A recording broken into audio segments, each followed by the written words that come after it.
কিরে কাবেরী, কোথায় গিয়েছিলি তুই? আরে বুড়িমা, নদীর ঘাটে গিয়েছিলাম কলসি করে জল আনার জন্য। ও আচ্ছা, তা হঠাৎ আজ এ রাস্তা দিয়ে যাচ্ছিস যে? অন্য সব দিন তো অন্য রাস্তা দিয়ে নদীর জল আনিস। আজ এখান থেকে আসলাম তোমার একটু খোঁজ খবর নেওয়ার জন্য। শুনেছি তোমার নাকি নতুন ধান উঠেছে, তা নবান্নের উৎসব করবে না? নতুন ধান ভাঙিয়ে চাল দিয়ে নতুন ভাতের নেমন্তন্ন আমাদের দেবে না বুড়িমা? তোদের দেব না তো কাদের দেব? তোরাই তো আমার কাছের মানুষ, আপনজন বলতে তো তোরাই আছিস। তোদের অবশ্যই আমি নেমন্তন্ন দেব। তা কবে দেবে নেমন্তন্ন? আমাদের অপেক্ষা করতে করতে তো বুড়ো হয়ে যাচ্ছি, এত অপেক্ষা করা যায় নাকি বলো? আর একটু বেটি, আর বেশি দিন অপেক্ষা করতে হবে না। ধান যখন উঠেছে ধানগুলো শুকিয়ে চালে পরিণত করতে হবে। নতুন চাল হয়ে গেলে তোদের সবাইকে নেমন্তন্ন দেব। তবে তোরা আমাকে একটু সাহায্য সহযোগিতা করিস কিন্তু। আচ্ছা ঠিক আছে বুড়িমা, তোমার যা সাহায্য লাগে আমরা করব। বাড়িতে অনেক কাজ আছে, আমি গেলাম।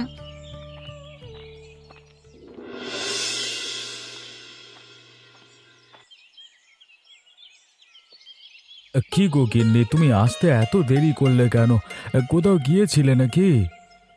আরে আজকে আসার সময় এই পথটা দিয়ে আসিনি, বুড়ির বাড়ির ওপরের ওই পথটা দিয়ে এসেছি। তা তুমি আবার বুড়ির বাড়ির ওপরের পথ দিয়ে আসা শুরু করলে কেন?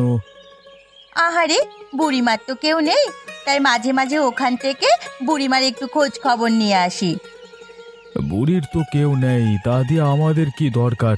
ওই বুড়ি ভালো মানুষ না, বুড়ি একা মানুষ। এত জমি জমা দিয়ে কি করবে বলো?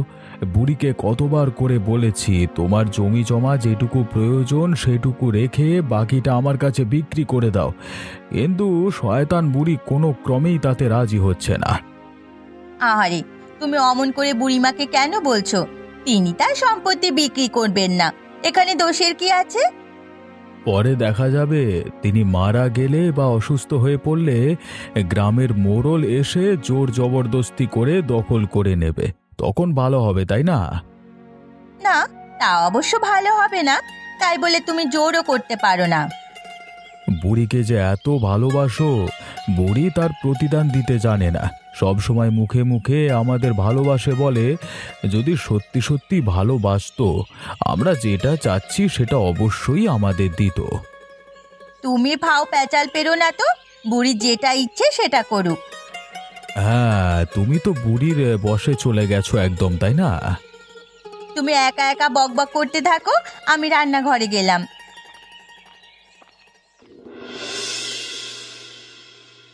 কিরে, এভাবে শুধু বসে থাকবি নাকি? নতুন কোনো কিছু তথ্য এনেও তো দিতে পারিস। নতুন তথ্য তো আমার কাছে অবশ্যই আছে বাবু। নতুন তথ্য নিয়ে এসেছিস তো বসে আছিস কেন? আরে আমি তো নতুন তথ্য শুনতে চাই। গ্রাম নিয়ে খবর এনেছিস, সেটা আমাকে বল। বাবু, শুনেছি বুড়ির বাড়িতে নাকি নতুন ধান উঠেছে, সেই খুশিতে নাকি বুড়ি নবান্নের উৎসব করবে। নতুন ধানের চাল দিয়ে তার সকল প্রতিবেশীকে নবান্নে নিমন্ত্রণ করবে, নতুন ধান চালের ভাত দিয়ে। কি বলছিস কি তুই? গ্রামের ওই বুড়িও এত বড় লোক হয়ে গেছে নাকি সবাইকে নেমন্তন্ন করে খাওয়াবে? সেটাই তো দেখছি এখন বাবু। না না, এভাবে তো চলতে দেওয়া যায় না। এটার তো একটা বিহিত অবশ্যই আমাকে করতে হবে। ওই গরিবেরা নবান্নের উৎসব করবে, সেটা আমি কোনোভাবেই মেনে নিতে পারছি না। দুবেলা দুমুঠো খেতে পারে না তারা, এসেছে আবার নবান্ন উৎসব করতে, যত সব। মামা, তুমি একবার বলো আমাকে কি করতে হবে। তুমি বলা মাত্র দেখবে ওই বুড়িকে তোমার পায়ের নিচে এনে হাজির করেছি। বুড়িকে তুমি উচিত শিক্ষা দিতে পারবে। তোর মাথাটা বড়, কিন্তু তোর মাথায় বুদ্ধি কম, বুঝলি রতন? আমি আবার কি করলাম মামা? আমি তো তোমাকে ভালো কথাই বললাম। ভালো কথা না ছাই, বুড়িকে এখানে ধরে নিয়ে আসলে কোনো কাজ হবে নাকি? তোর এক কাজ কর, রাতের আঁধারে গিয়ে বুড়ির বাড়ি থেকে সমস্ত ধানের বস্তাগুলো চুরি করে নিয়ে আয়। আচ্ছা ঠিক আছে বাবু, তাহলে আমি আর রতনদা মিলে রাতে যাব, ঠিক আছে? কি অমিত, আজকাল তো তোর দেখা পাওয়াই বড় দায় হয়ে পড়েছে। কোথায় থাকিস আজকাল? আমি তো সবসময় বাজারেই থাকি। তুমি হয়তো এখন আর আমাকে ঠিকঠাক করে দেখতে পাও না। চা বানিয়ে বানিয়ে চোখের দৃষ্টিশক্তি কমিয়ে ফেলেছো, দেখবে কি করে বলো? বাজারে থাকিস নাকি কার সাথে থাকিস সেটা আমি ভালো করেই জানি রে। তুমি আদার ব্যাপারী হয়ে জাহাজের খবর রাখার চেষ্টা করো না, ঠিক আছে? তুমি চায়ের দোকানদার, ভালো করে চা বানাও, না হলে খদ্দের তোমাকে লাথি মেরে অন্য কোথাও চলে যাবে। আরে সব খবর রাখলে জ্ঞান বাড়ে, এই জন্যই তো চায়ের ব্যাপারীকেই রোজ জাহাজের খবর রাখতে হয়। তা জাহাজের খবর রেখে কতদূর আগালে? চায়ের ব্যবসা ছেড়ে জাহাজে উঠবে নাকি? না না বাবা, আমার অত জাহাজে উঠবার শখ নেই। তুই উঠেছিস, তুই নিজেই থাক, আমি আমার চায়ের দোকান নিয়ে ভালো আছি। তা তোকে চা দেবো নাকি 2 কাপ? আমি একা মানুষ, 2 কাপ চা খেয়ে কি করব? আরে ভাবছিলাম খুশি হয়ে 2 কাপ বানালে 1 কাপ হয়তো আমাকে খেতে দিবি। চায়ের দোকানের ব্যবসা ছেড়ে ভণ্ডামি শুরু করেছো দেখছি। তা কতদিন ধরে এই ভণ্ডামির ব্যবসা চলছে এখানে? চলছে আর কই, চলছেই তো না। চায়ের ব্যবসাও চলছে না, ভণ্ডামিও চলছে না। এই তোমাদের মতো লোকজন থাকলে তাও দুটো সম্ভব হয়। 2 নৌকাতে পা দিলে এমনিতেই ডুবে মরবে। যে কোনো একটি নৌকায় পা দিয়ে দেখো, ভালো হবে, বুঝলে?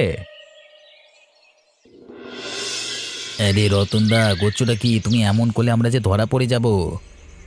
এই তুই এত চিন্তা করিস না তো, আমরা ধরা পড়বো না। কিভাবে কি করতে হবে সেটা তুই একবার আমাকে বল। কিভাবে কি করব? গিয়ে বস্তাগুলো চুরি করে নিয়ে আসবো। আরে চল চল, আগে গিয়ে বুড়ির হাত পা বেঁধে ফেলি, তারপর বস্তাগুলো আমরা চুরি করে নিয়ে পালাই। তাহলে বুড়িকে নিয়ে আর কোনো ভয় নেই, ধরা পড়বো না আমরা। তোমার এই বুদ্ধি নিলে আর আগে ধরা পড়ে যেতাম। ওই তো দেখা যাচ্ছে ধানগুলো বাড়ির উঠানেই রয়েছে বস্তা ভর্তি। আমরা তো চাইলে সেখান থেকেই ধানের বস্তাগুলো কাঁধে করে চুরি করে নিয়ে যেতে পারি। এটা করতে আবার বুড়িকে বাঁধতে হবে কেন? আরে বুড়ি যদি উঠে চেঁচামেচি শুরু করে দেয়, এর জন্য মুখটা বেঁধে দেওয়া উচিত, বুঝলি? পাগল হয়ে গেছো নাকি? তুমি বুড়ির হাত পা বাঁধতে গেলে বুড়ি আরও চেঁচামেচি করবে। তখন গ্রামের সবাই জড়ো হয়ে আমাদের গণধোলাই দেবে। তোমার মামা হরিপ্রসাদ বাবুর মান ইজ্জত কিছু থাকবে না। না না, আমার মামার মান ইজ্জত কোনোভাবেই খোয়ানো যাবে না। তাহলে যে মামা আমাকে আস্ত রাখবে না। আমার যেটা ভালো হয় তুমি সেটাই করো লালটু। তুমি হরিপ্রসাদ বাবুর ভাগনা হয়ে এমন বলদ হয়েছো কেন? আমি তো সেটাই বুঝতে পারছি না। তুমি যদি ওই বাবুর ভাগনা না হতে তোমাকে গণধোলাই খাওয়াতাম। কি বললি লালটু? হ্যাঁ, কি বললি তুই? এই না না, তেমন কিছু না। ওই যে ধানের বস্তাগুলো দেখা যাচ্ছে, চলো চলো দুজনে মিলে কাঁধে তুলে নিই, চলো।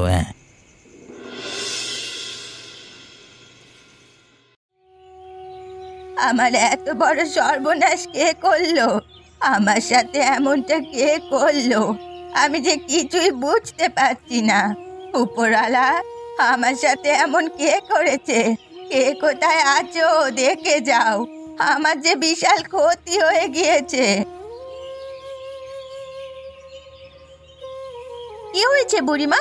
সকাল সকাল তুমি এভাবে চেঁচামেচি করছো কেন? তোমার চেঁচামেচির শব্দ শুনে বাড়ি থেকে ছুটে আসলাম। আরে কাবেরী, আমার যে বিশাল বড় ক্ষতি হয়ে গেছে। আমার আর কিছুই রইলো না। আমার সকল স্বপ্ন এক নিমেষে চুরমার হয়ে গেল। এখন আমি কি করব? কোথায় যাব? কার কাছে বিচার দেব? আরে বুড়িমা, এত চেঁচামেচি না করে আগে বলো কি হয়েছে। সবটা শুনি, তারপর না হয় বুঝতে পারবো ব্যাপারটা। আরে তোরা অন্ধ হয়ে গেলি নাকি? দেখছিস না আমার উঠানে একটাও ধানের বস্তা অবশিষ্ট নেই। কে যেন আমার সকল ধানগুলো চুরি করে নিয়ে গেছে। এ কি বলছো বুড়িমা? তুমি তোমার ধানের বস্তাগুলো এই উঠানে কেন রেখেছিলে? গ্রামের অবস্থা তো তুমি ভালো করেই জানো। তারপরও ধানের বস্তাগুলো তোমার এভাবে উঠোনের মধ্যে রাখা একদম ঠিক হয়নি। তুমি এগুলো উঠানে না ফেলে ঘরের ভেতরেও তো রাখতে পারতে, তাহলে তো এত বড় সর্বনাশ হতো না তোমার। আরে রোদে শুকানোর জন্য এখানে রেখেছিলাম। বারবার ঘরে ওঠাতে নামাতে আমার কষ্ট হয়। আমি তো বৃদ্ধ মানুষ। থাক, যা হওয়া তা হয়েছে। এ নিয়ে তুমি মন খারাপ করো না। যারা এমনটা করেছে সেটা দেখে খুঁজে বের করতে পারো কিনা তাই দেখো। আচ্ছা ঠিক আছে, তোরা একটু চেষ্টা কর। আচ্ছা আচ্ছা, চেষ্টা করব। তাহলে এখন আমরা যাই। কি গো, তুমি আজকে আবার আমাকে এই পুরনো বাড়ির পেছনে ডাকলে কেন? এখানে কোনো মানুষ আসে নাকি? সব সময় তো আমরা নদীর ঘাটের ওদিকটায় দেখা করি, আজকে হঠাৎ এখানে ডাকলে যে? মানুষ এখানে আসে না বলেই তোমাকে আজ এখানে ডেকেছি। নদীর ঘাটে তোমাকে আর আমাকে অনেক মানুষ দেখেছে। কবে কোন দিন মানুষ দেখে আবার বাড়িতে বিচার দেবে তা তো বলা যায় না, সেজন্য তোমাকে এখানে ডেকে পাঠালাম। এভাবে আর কতদিন লুকিয়ে লুকিয়ে আমরা দেখা করব? এভাবে তো আর আমার ভালো লাগছে না। এভাবে দেখা করতে ভালো না লাগলে তাহলে তুমি বাড়ি চলে যাও, আমিও গেলাম। আরে বাবা, তুমি রেগে যাচ্ছ কেন? আমি কি রেগে যাওয়ার কোনো কথা বলেছি নাকি? তুমি আমার কথাটা পুরোপুরি না বুঝে আগে থেকেই রাগ দেখাচ্ছ আমার উপর।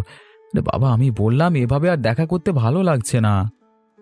এভাবে দেখা না করে আর কোনো উপায় আছে? বলো, আমি চাচ্ছি না এখনই তোমার আমার সম্পর্কের কথাটা জানাজানি হোক। জানাজানি হলে হোক, সমস্যা নেই। আমি তো তোমাকে বিয়ে করতেই চাচ্ছি, তাই না? সব কিছুর একটা সময় আছে, অপেক্ষা করতে হবে তো।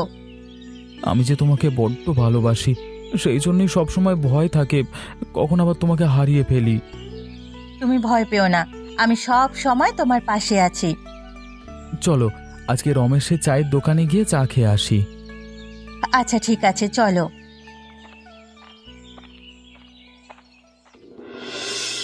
আজকে সূর্য কোন দিকে উঠেছে, হ্যাঁ? আজকে দেখি দুজনেই আমার দোকানে এসে হাজির হয়েছে। তা কি খবর তোমাদের, রাধিকা? এই তো উপরওয়ালার ইচ্ছায় ভালোই আছি। তো তোমার কি খবর রমেশ দা?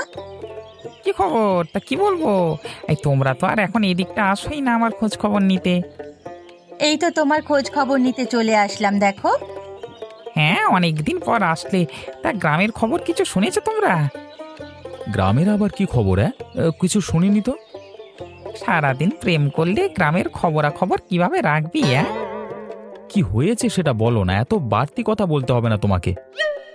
বুড়ির বাড়ি থেকে কিছুদিন আগে নাকি ধান চুরি হয়েছে, শুনেছিস সেটা? সেটা আবার নতুন খবর কি? সেটা তো অনেক পুরনো হয়ে গেছে, সেটা তো আমি জানি। নতুন খবর হলো, গিয়ে অনেকেই নাকি হরিপ্রসাদ বাবুর উঠানে সেই ধানের বস্তা দেখতে পেয়েছে। তাহলে তুমি কি বলতে চাচ্ছ, হরিপ্রসাদ বাবুই বুড়ির বাড়ি থেকে তার ধানগুলো চুরি করেছে? আমি কিছুই বলতে পারছি না। গ্রামের লোকে আমার চায়ের দোকানে বসে এসব আলোচনা করেছে, আমি সেখান থেকে এই খবর শুনলাম। সেটাই তোদের কাছে বললাম। সত্যি মিথ্যা কতদূর তা এখন আমি বুঝতে পারিনি। তা বুড়ি এই খবর শুনেছে? এই খবর এখন সবার কানে কানে, কেউ এখন শুনতে বাকি নেই। তাদের ব্যাপার, তারা বুঝুক। আমরা যাই। রাধিকা, অনেক দেরি হয়ে যাচ্ছে, চলো চলো।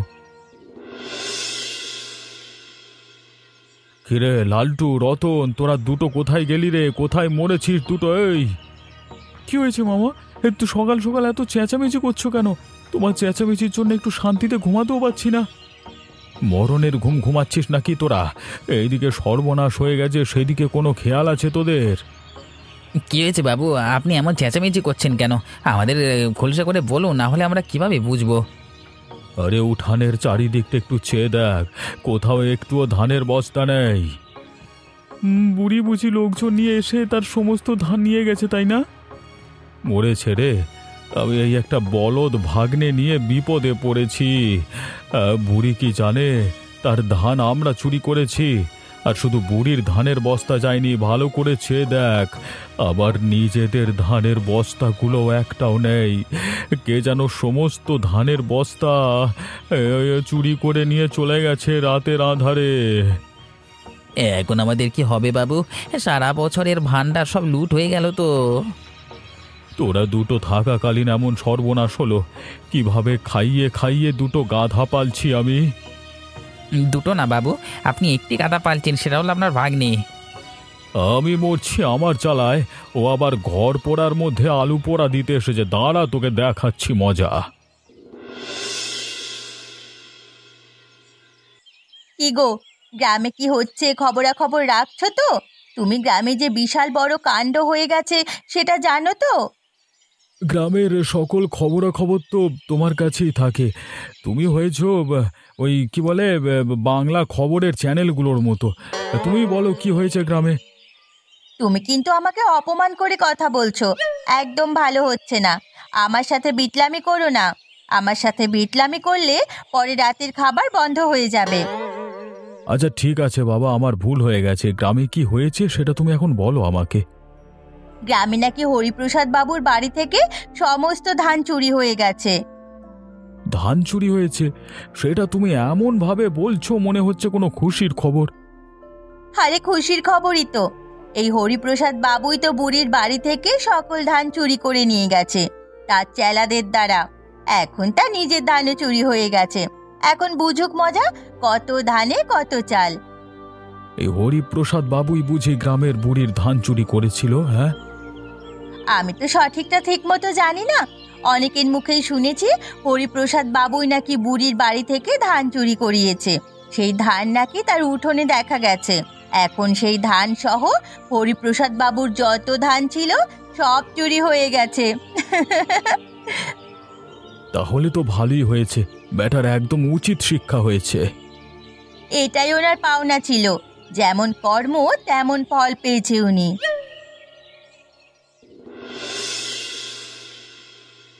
কি গো, তোমরা এসেছো তো কবিরাজ কি বলেছে আমার কথা? বলো না, আমার তো শরীরটা ভীষণ খারাপ লাগছে। কবিরাজ যেটা বলেছে সেটা যে কিভাবে তোমাকে বলবো সেটাই তো বুঝতে পারছি না। কি এমন কথা যেটা বলতে তোমরা এমন দ্বিধাদ্বন্দ্বে ভুগছো? যত বড়ই কথা হোক না কেন তোমরা আমাকে বলো, সব রকম বড় কথা শোনার জন্য আমি প্রস্তুত। কবিরাজ বলেছেন কবিরাজ বললাম তো, তোমরা আমার কাছে বলো। আমি বুঝতে পেরেছি হয়তো আমার কোনো বড় রোগ হয়েছে, বেশি দিন বাঁচবো না। তাও তোমাদের মুখ থেকে সত্যটা শুনতে চাচ্ছি। বলো তোমরা, বলো। আমরা তো কবিরাজের কাছে গিয়েছিলাম, বলেছে তোমার বিশাল বড় একটা রোগ হয়েছে, তোমাকে বাঁচানো কোনোভাবেই সম্ভব না। আরও বলেছে তোমার হাতে সময় খুবই কম, বিছানা থেকে তুমি আর উঠতে পারবে না। সাথে বলেছে তুমি যত পাপ কাজ করেছো তার প্রায়শ্চিত্ত করতে না পারলে ওপরে গিয়েও তোমার ভালো কোনো স্থানে জায়গা হবে না। তাই ওপরওয়ালা, আমি অনেক বড় পাপী, আমাকে তুমি ক্ষমা করে দাও। আমি এই জীবনে অনেক পাপ কাজ করেছি। এমন কোনো পাপ কাজ কি আছে যেটা এখন তুমি বলে দিলে মানুষের উপকার হতে পারে? তেমন কোনো পাপ করে থাকলে আমাদের কাছে বলে দাও। হ্যাঁ আছে। আমি হরিপ্রসাদ বাবুর পাল্লায় পড়ে বুড়ির বাড়ি থেকে ধান চুরি করেছি, আমি এবং হরিপ্রসাদ বাবুর ভাগনা মিলে। এই তো, এটা বলে তুমি ভালো কাজ করেছো। তোমার পাপ কিছুটা হলেও মোচন হলো। তবে তোমাকে একটা সত্যি কথা বলি, শোনো। আসলে তোমার কোনো বড় রোগ হয়নি। কবিরাজ এই বড়িগুলো দিয়েছে, এগুলো খেলেই তুমি সেরে উঠবে। তোমাকে মিথ্যে বলে মুখ থেকে আসল সত্যিগুলো বাইর করে নিলে আমি তো চল যাই, সবাইকে নিয়ে বাবুকে ধরি, চল। কি হয়েছে? তোমরা সবাই দল পাকিয়ে আমার বাড়িতে এসেছো কোন উদ্দেশ্যে? কি উদ্দেশ্যে এসেছি তা আপনি বুঝতে পারছেন না? চোর চুরি করে কিছুই বুঝতে পারে না। তোমাদের এত বড় সাহস! আমার মামাকে চোর বলছো? আমার মামা চুরি করেনি, আমি আর লালটু চুরি করেছি। আমার মামাকে চোর বলবে না, আমাদের চোর বলো। এই গাধাটাকে নিয়ে আমি আর পারলাম না রে, সব গেল আমার। এই গাধাটা কিছুই করেনি। তার আগেই লালটু আপনার সকল গুমর ফাঁস করে দিয়েছে। আপনি যে মুখোশ পরা শয়তান গ্রামবাসী তা সবাই জেনে গেছে। আপনার এবার আর কোনো পথ খোলা নেই। আবার ভুল হয়ে গেছে, তোমরা সবাই মিলে আমাকে ক্ষমা করে দাও। আমি আর কখনো এমনটা করব না। না না, আপনার কোনো ক্ষমা নেই। ওই, আপনি গ্রামবাসীর সেবা করবেন, উল্টে আপনি চুরি করেছেন। একে কোনো রকমেই তোমরা ক্ষমা করবে না। আমি বলে দিলাম, একে সবাই মিলে শাস্তি দাও। এই যে ক্ষমা করে দিলে দিন দিন এনাদের মতো মানুষরা পার পেয়ে যাবে। কোনোভাবেই এনাকে ক্ষমা করা যাবে না। এনাকে শাস্তি দেওয়ার আগে সমস্ত ধানের পয়সা ইনি বুড়িকে যেন দিয়ে দেন। এই নাও সমস্ত টাকা আমি দিয়ে দিলাম, তাও আমাকে মাফ করো। না, মাপ নয়, সবাই ওনাকে মারো।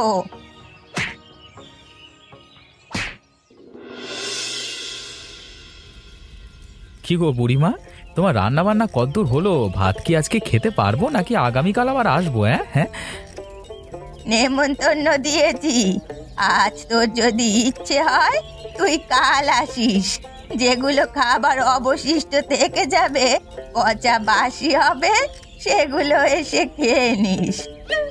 তুমি তো দেখছি বুড়িমা ভালোই চালাক হয়ে গেছো। ভালো ভালো ভালো কথাই বলেছো। তোদের সাথে থেকে চালাক না হয়ে উপায় আছে? আমার তোদের সাথে থেকেই তো এমন চালাক হয়েছি। চালাক হয়েছো তা ঠিক আছে, কিন্তু রান্না বান্নায় এখনো তোমার আক্কেল আসেনি বুড়িমা। দুপুরের রান্না তুমি মনে হচ্ছে আজকে রাতেই খাওয়াবে আমাদের। আরে না না, বুড়িমা একা রান্না করছে না তো, আমরাও তো আছি বুড়িমার সাথে। তুমি এত উতলা হবে না অমিত। ও মা, এই যে দেখছি কাবেরী বৌদি এখানে আছে, তাহলে একটু আগে ভাগেই মনে হয় খেতে পারবো। আর কাবেরী বৌদির হাতের রান্না, উফ কি যে মজা। ও আচ্ছা, এখন কাবেরী বৌদির হাতের রান্না মজা, আমার রান্না তো কোনো মজা নেই। ঠিক আছে, আমি চললাম, তুমি তোমার কাবেরী বৌদির হাতের রান্নাই খাও। অমিত ভাই, আগে নিজের সংসার সামলাও, পরে কিন্তু ঝামেলায় পড়ে যাবে। তোমরা সবাই চাইলেই নতুন সংসার শুরু করব, সংসার শুরু করতে পারলেই তো সামলাতে পারবো। আচ্ছা ঠিক আছে, তাহলে দিনক্ষণ দেখে তোমাদের দুজনকে 7 পাকে বেঁধে দিই, কি বলো? তা দিলে খারাপ হয় না তো, আমরা তো সেটাই চাচ্ছি। লজ্জা শরমের মাথা খেয়েছে এই ছেলেটা। এই, রান্না হয়ে গেছে, তোমরা সবাই বসো, সবাইকে আমি নবান্নের নতুন চালের পান দিচ্ছি। এমনই মজার মজার গল্প দেখতে আমাদের চ্যানেলটিকে সাবস্ক্রাইব করতে ভুলবেন না।